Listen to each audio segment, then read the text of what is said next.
Good afternoon, everyone. Myself, Debjyoti Guha, and I'm the Senior Solution Engineer for Trellix.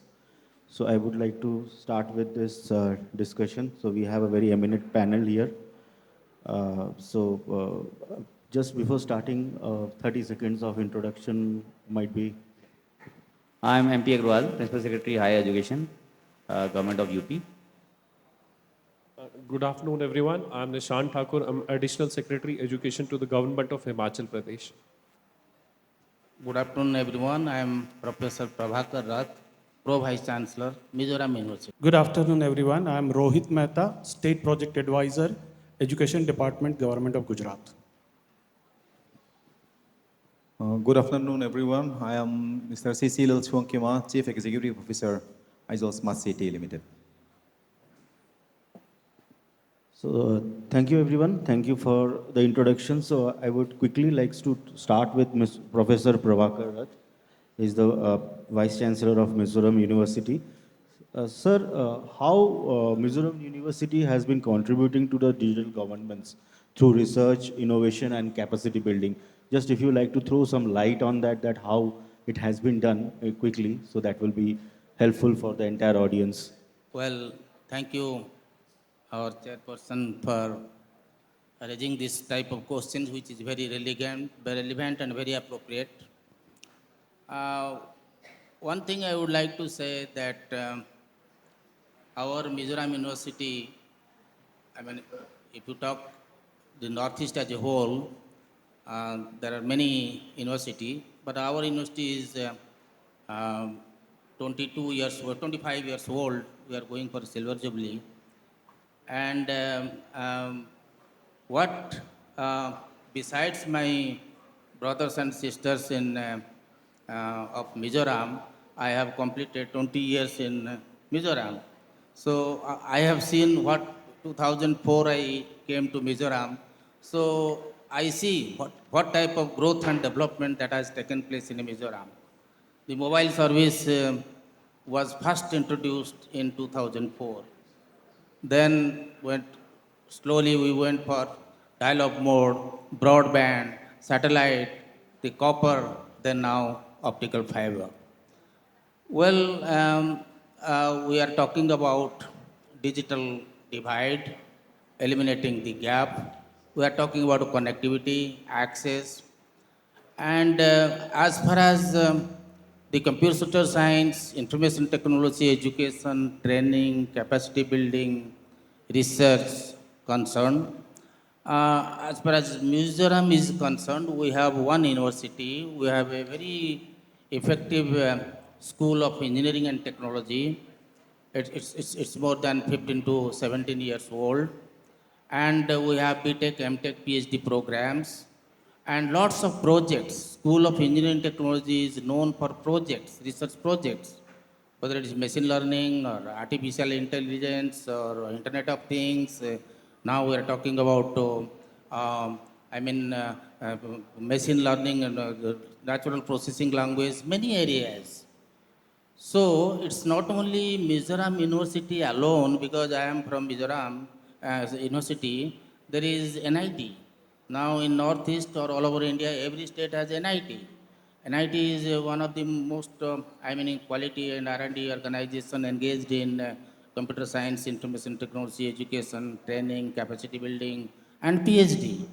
And the third one was our DG in the morning was there, the Director General of NILIT. So combining all the three institutions, in every state of Northeast region, including Mizoram, they contribute a lot to the capacity building, training, and higher education research activities in the field of this information technology. So information technology is just not in the traditional sense, communication technology, networking, and all these time, right from the morning, we are talking about access is a big problem. How can I have high-speed internet? How can I have access? Chief Secretary was telling many of the villages are not covered with the 4G. And it's because the bandwidth problem is major in Mizoram. Right from the morning, I could not see anybody from NIC because that is the service provider in Northeast region. Initially, it was BSNL.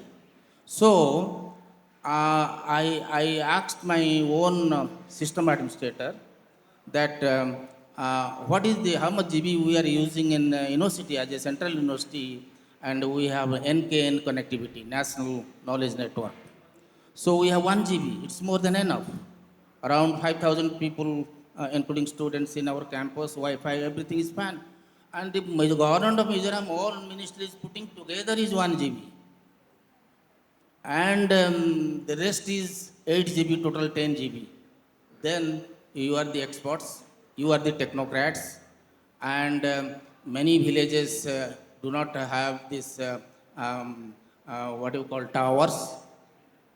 And if we cannot address to infrastructure in the northeast region, digital infrastructure in the northeast region, how can we expect effective access, instant access, multiple access, remote access, unlimited access?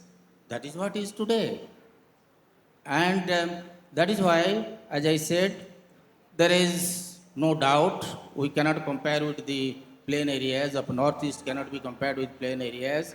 How can you put optical fiber from here to Silchar? In between are hundreds of hills.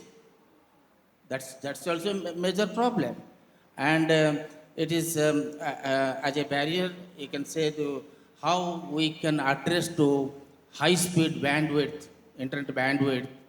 Then only we can think of connectivity. Of course, infrastructure is there. There was a good, if you talk about our Mizoram University, we are 100% e-governance. And DigiLocker, Academic Bank of Credit, ABC, these things are ministries giving a lot of importance to improve all these things. And examination is automated, finance is automated. If I need my pay slip, you go to the website and there is a login password. Then we had G20 in 2023 March, and Mizoram demonstrated its most capable of, their digital infrastructure and services. Of course, most of the things are limited to capital. If you go to rural and semi-urban areas, things are quite different. There is a good discussion that if we want to carry forward Northeast region in general and Mizoram, once upon a time during Vajpayee government, long back, there was an initiative to have a National Information Policy, NIP. The NIP will address all these rural, urban, semi-urban, rural areas, connectivity, infrastructure, access. So that did not take place. And just now there was a discussion, our principal secretary from Assam was talking about if we can think of a Northeast network which can address all these 8 states with the help of donor ministry, and it's Mizoram or the Northeast, the students, boys, girls, a tremendous potential they have. They need a proper direction. They need to be exposed to different trends and developments in the technology areas. So with these words, I conclude my opinion on this particular topic. And lastly, I would like to thank Amit, Secretary ICT, Government of Mizoram, for organizing such a wonderful program. Government talking to technocrats, and who else we can talk to except technocrats? They are the people who are going to carry forward, and they want to make us to see the globe. Thank you, Excellency. Thank you, Professor. Thank you for your the challenges that you shared with us on and the past background, also some of the historical context. That was quite enlightenment.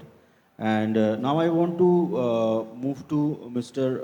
Agrawal to let us know the challenges that, sir, you faced while scaling the digital infrastructure in higher education across the diverse states like UP, and how you are addressing them. So we wanted to know the challenges that you faced, how you handle those obstacles. Just throw some light on that. That will be great. Like building up, good afternoon everyone. Building up a digital infrastructure in a state like UP, which has a lot of inertia and a lot of momentum to be addressed to. So one was, which was also highlighted, internet connectivity in Mizoram, but the situation is not all that bad in UP. But there are remote villages where connectivity is a problem.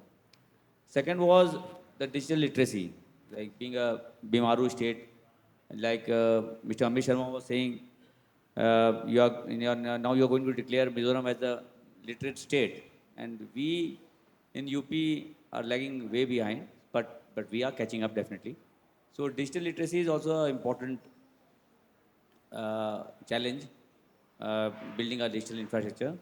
And the third was the language barrier. So we have Hindi as our language there, and most of the softwares and most of the other things are mainly in English. So these were the main challenges we were facing, and we are trying to address it. Like we are now, almost all the softwares are in all the languages, so that is one issue has been addressed to. Now digital literacy, we are conducting throughout. We are conducting seminars and trainings of teachers, of students, and then UP has definitely taken a good leap in this digital literacy. As you all know, there's a portal of Samarth of Government of India in which all the universities are coming up. They are onboarding it. So in Samarth, we have almost all the government universities. Now they are in this academic year, they are starting the admission from the Samarth portal itself. So they'll be closing their own ERPs, and the admission will start from Samarth portal, which is a centralized ERP for all the universities, and that will be a big thing. Now, I was just trying to compare the scale. Like in UP, just in higher education, there are 6.6 million students. So like 66 lakh students in UP who are now going on board to Samarth. So that is a scale when we have to address so many other issues, and obviously politically surcharged environment in UP. So these are the challenges. Then we are also in Academic Bank of Credit. We are almost 33 million credits, 3.3 million credits are have been recorded as according to the APAR ID of all the students, and that is a good thing for multiple entry, multiple exit, and transferring the credits and all. So we have taken a good lead, and it has been like in 2 years only, ABC has actually has become functional in UP. So we are trying to have 100% students on Academic Bank of Credit, so that they can get the transfers to the different institutes, and they can see the credits. Also the SWAYAM portal of UP, of SWAYAM portal of India, of the Government of India, we are trying to have all the students, at least they can choose 40% of the credit through the SWAYAM portal. So that will be an online training and online education for the students. So these are the steps we are taking, so that UP also comes up in a big way. Thank you. Thank you, Mr. Agrawal, for taking us through the challenges and how you mitigated those challenges by using technology and digital transformation. So now I want to go to Mr. Nishant, the Additional Secretary from UP. Now we move to Himachal Pradesh, and I wanted to understand, Mr. Nishant, the kind of monitoring and evaluation mechanisms that are in place to track the effectiveness of the digital government tools in education. So what are the monitoring, how you are monitoring it, and how you are taking care of that? So little enlightenment on that will help all of us here. Good afternoon, everyone. Hopefully I'm audible. Like you're talking about the monitoring mechanism.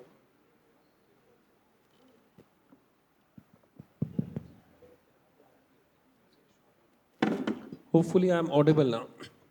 Like you're talking about the monitoring mechanism. Now Himachal Pradesh has shifted for a while to the biometric attendance system. And then now we are working on geo-referencing the educational institutions starting from the primary till the college level. And this is one thing we have learned from Assam. They have done a very commendable job. And by use of technology, we have come to know how there are too many teachers for very few students. Like, I just want to tell you about Himachal Pradesh. Himachal Pradesh is one of the better placed states vis-a-vis the pupil-teacher ratio.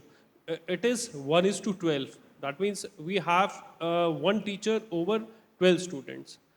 So now, after use of technology, we have come to know how many schools are not required. And after having seen this, we have gone for a rationalization exercise, and we have closed sizable number of educational institutions. That was for two purposes: to improvise the standards of education. What in Himachal, what it, hello? In Himachal, what it was happening earlier is the teachers, it must be all around the country, they just want to be posted around their houses. They basically, the villages, the town they belong to. And because of use of technology, we have come to know how things can be improvised.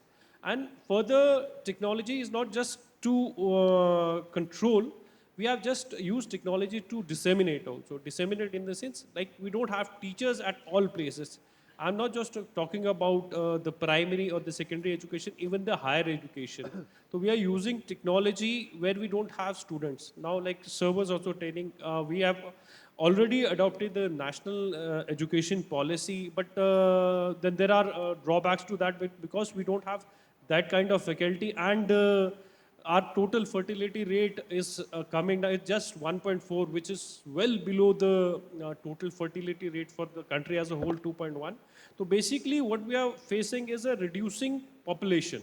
I'll not call it a reducing population. If the population is growing at a lesser rate, and finally maybe after 30 or 40 years, will just go down. I think this must be the problem in Mizoram also. And one thing laudable about Himachal Pradesh is, like, we have gone places, we have improvised our literacy rate.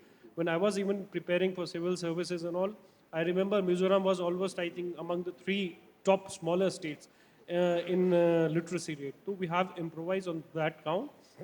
Now, basically, we always talk about the controls. We don't talk about the devolution of the technology. We have multiplicity of apps across different departments. It is not the education, we have multiplicity. So what happens is we need to bring those applications to a single platform. And I think then it will help the purpose, be it education or any other department across the state of Himachal Pradesh. Thank you very much.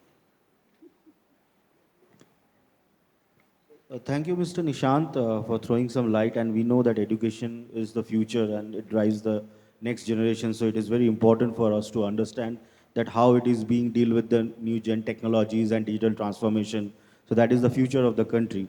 So moving ahead to Mr. Lal, the CEO of Aizawl Smart City. So, sir, I wanted to understand that what roles does the integrated command and control infrastructure play in improving the real-time governance in Aizawl? So, throw some light on that so that we can understand, and that can be adapted also by other states in the country, that how you are achieving that. Thank you so much. First of all, before I before I come to the main points, I would like to convey my deep appreciation to this Amit Sarmaji for organizing this kind of conclave here in Aizawl. Thank you so much. And apart from that, I would like to express my gratitude to my co-panelists who are coming all the way from Uttar Pradesh, Himachal, and Gujarat in order to showcase your significant achievement here in Aizawl. I wish more participants to be present here today, but unfortunately, I don't know the reason why. I want a full house today so that, yeah, such kind of interesting experience you're sharing, I think that will be very beneficial for the state of Mizoram.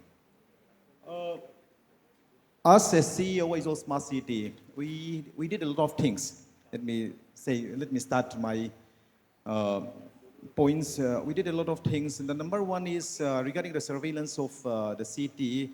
We are having this ICCC. We simply call ICCC, the long form is Integrated Control Command Center, from where we are monitoring the movement of all the pedestrians, daily commuters, the public and everything, and even including the vehicles move also. We are monitoring all of these things from ICCC. This ICCC is found to be quite useful. Right now, if I'm not wrong, around 600 cases. Registration of 600 cases in the Aizawl police station have been facilitated from this ICCC, out of which, if I'm not wrong, the success percentage is, solution success percentage is around 92%.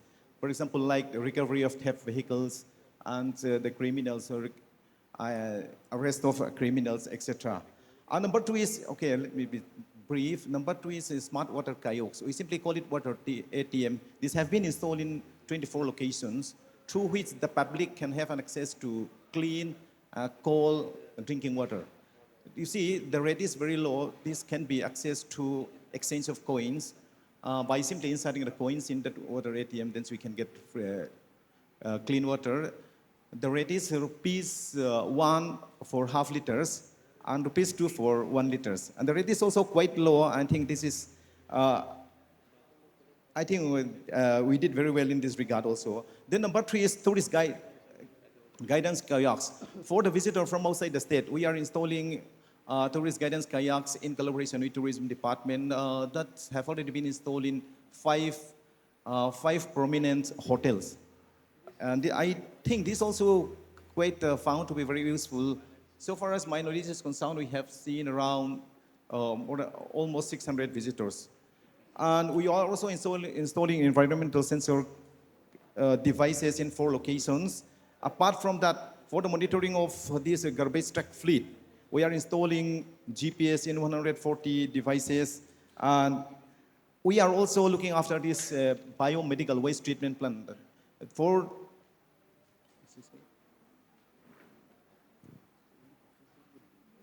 So we'll take a pause because Professor has to leave. He has some urgency. So then we can continue. Just take a couple of minutes of pause so that we can. Yeah. So can I now request Mr. Yashvi Singh from Trellix to do the felicitation?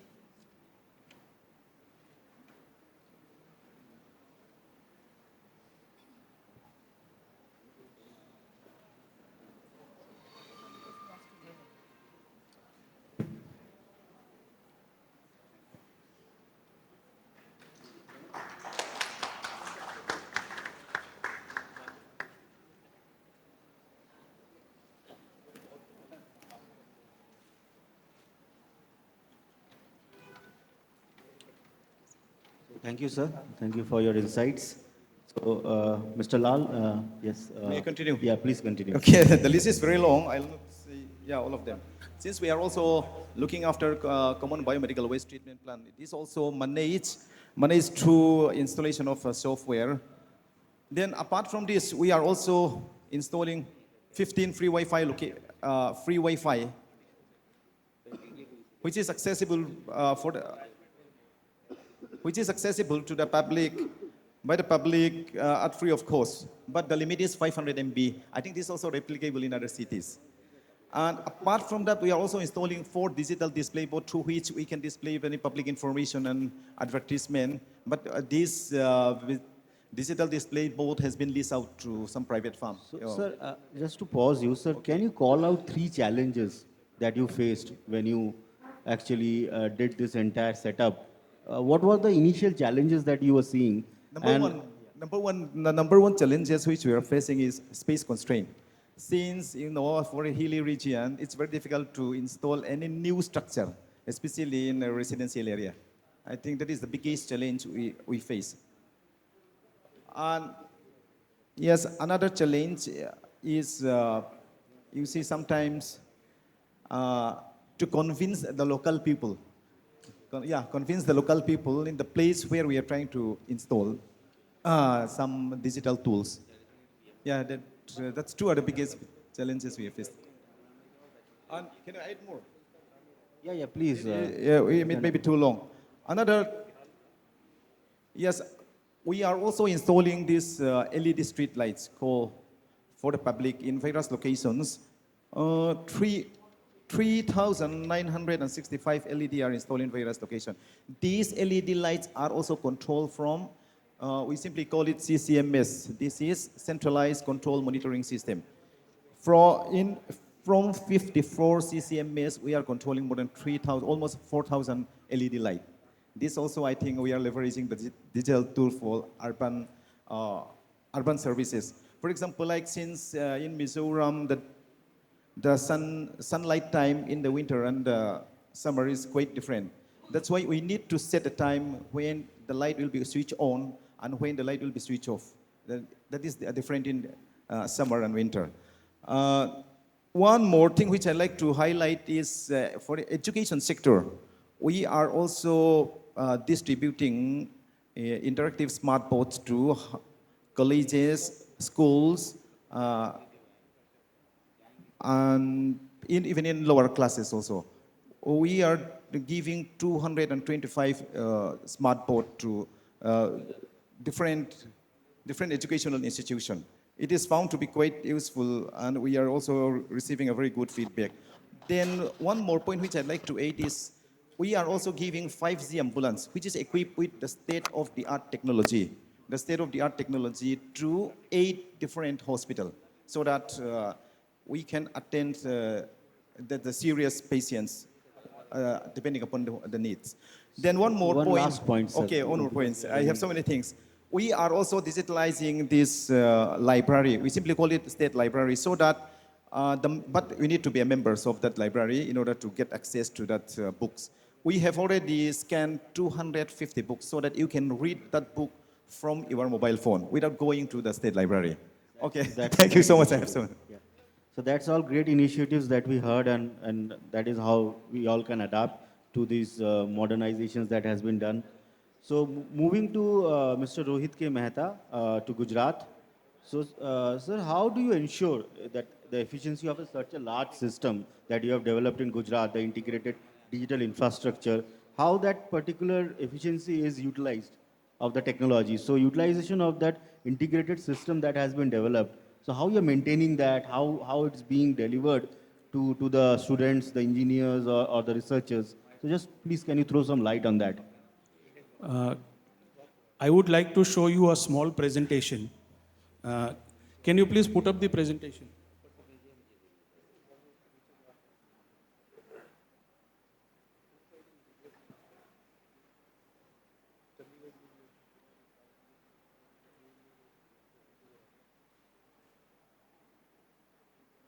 It is named as Vidya Samiksha Kendra.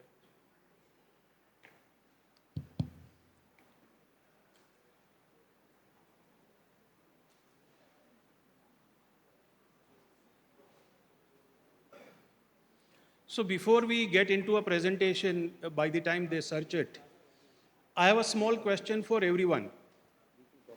In your 10th and 12th class, you used to get a mark sheet, which was saying us, I have scored 65 out of 100 in science. I have scored 68 out of 100 in social science. At any point in time, any teacher has ever told you that where you have not scored those 30 or 35 or 36 marks? If it was told to us in higher grades, we might have addressed those gaps, those learning hard spots, those learning gaps. Through Vidya Samiksha Kendra, as he has rightly said, Integrated Command and Control Center. The name of Vidya Samiksha Kendra was originally the Command and Control Center for Schools. And when Honorable Prime Minister had visited the place, he had renamed appropriately a Vidya Samiksha Kendra. Through this, we are transforming school education through data-driven real-time monitoring. It was the largest and the most spread out department of the state government was an issue.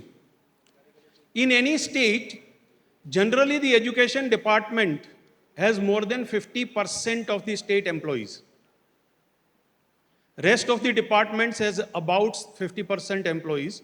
So monitoring them and getting efficiency was an issue or the challenge. And the solution is technology-enabled online real-time mechanism to monitor the learning progress. We are not monitoring only for governance, we are monitoring the learning progress of every child. This is the state-of-the-art building where we have ABCD and we have availability of data right from state to the learning outcome of each student. We have bucketed them in 5 major areas, and every area is interstitched with artificial intelligence. We use it extensively as we collect about 500 crore data sets. Every year, the artificial intelligence helps us in a big way. People generally say that any data should be available at the click of button. But when to click that button, who will tell that? That is the problem. If somebody clicks it, you get the data.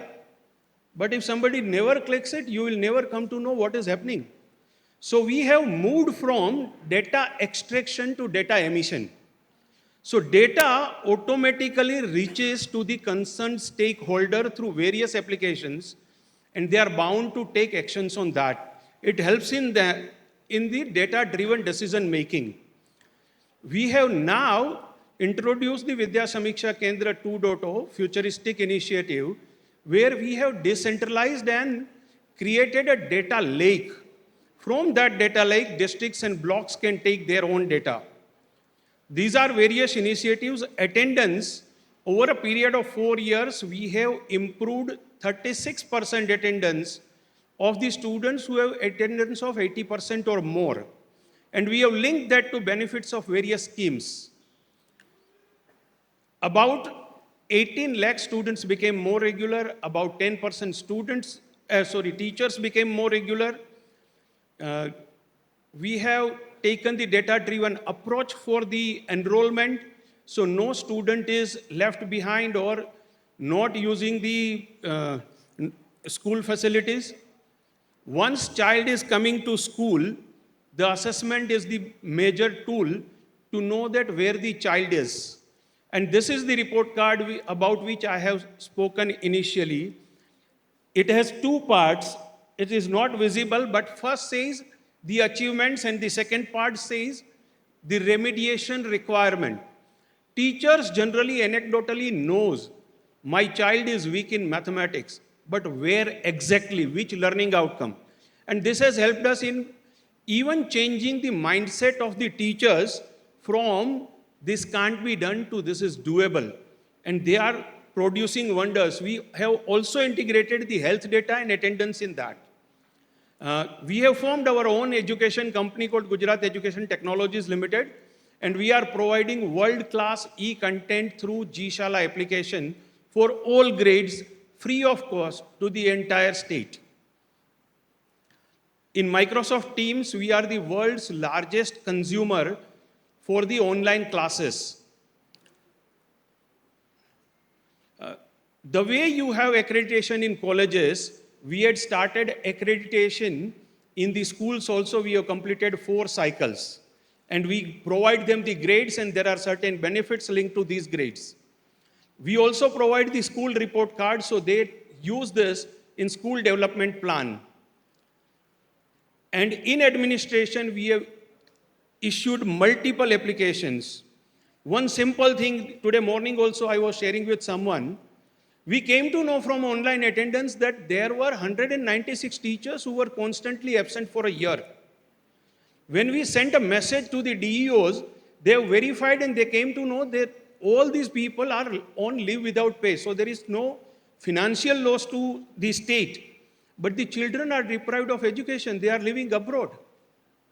We have issued the notices and terminated 192 teachers, recruited fresh ones. So children definitely get the education. Various monitoring applications. These are the various dashboards which we have kept at the Vidya Samiksha Kendra, so decision makers can take the decisions. Honorable Prime Minister had visited the Vidya Samiksha Kendra, and I was privileged to present this entire model to him. We had organized the National Conference of all Education Secretaries and Education Ministers. Former Treasury Secretary of US had also visited. World Bank President, Mr. Ajay Banga, visited. About 100 countries' executive directors of the World Bank visited VSK. Australian Education Minister, African delegation, and finally we have received, in the morning you have seen that there is a prestigious award Prime Minister's Award for Excellence in Public Administration that was given to Vidya Samiksha Kendra. This is Vidya Samiksha Kendra 2.0. And the impact, that is most important. If there is no result, there is no use of the system. About 11 lakh children moved from private schools to government schools. That is what is the achievement in last 4 years. And at the end, when I say thank you, I would like to really from bottom of my heart, would like to thank Amit sir for his wonderful and warm hospitality. I would request you everyone to have a big round of applause for Amit sir, Government of Mizoram, and 𝐃𝐢𝐠𝐢𝐭𝐚𝐥, especially Raman and the team. Thank you so much. Thank you, Mr. Rohit. The way the efficiency was pulled out, it reminds me of a film called Three Idiots. The education system and how it has been done in Gujarat, really, it's really a lot to learn. So, Amit sir, your honorable minister sir had actually shown his desire to visit Gujarat and see the VSK.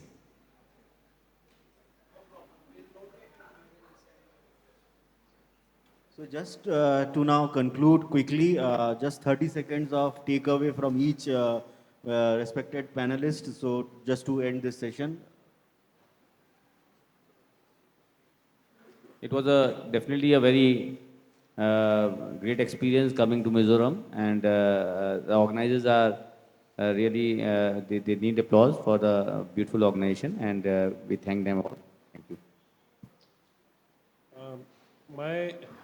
The takeaway from is the people here are even good and very good avid listeners, and this is one thing, and they are bearing us for the whole day. So I'm thankful to all of the people, all the team 𝐴𝐿, the government of Mizoram, and all participants and all speakers who have been all the day in such a good weather.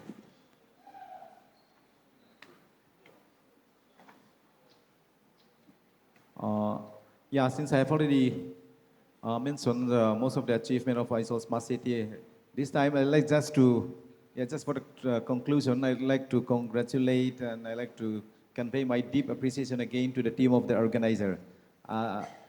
Especially since Mizoram is located in a very remote and, in landlocked areas. That's why we do not have this kind of opportunity, not only to share, but to listen to the experience. And that's kind of a very beautiful stories from other states. And I am very grateful for sir also inviting me to be a speaker in this a very august and very special gatherings. Thank you so much. I just want to say one more thing. This is a replicable and scalable model. Already 28 Indian states have replicated the Vidya Samiksha Kendra in their own state for the school education. Any department can replicate it. And everything in ours is pure open source. So no need to reinvent the wheel. We are always happy to help any department, any state at any point in time. And last thing is I missed the name of Fahim.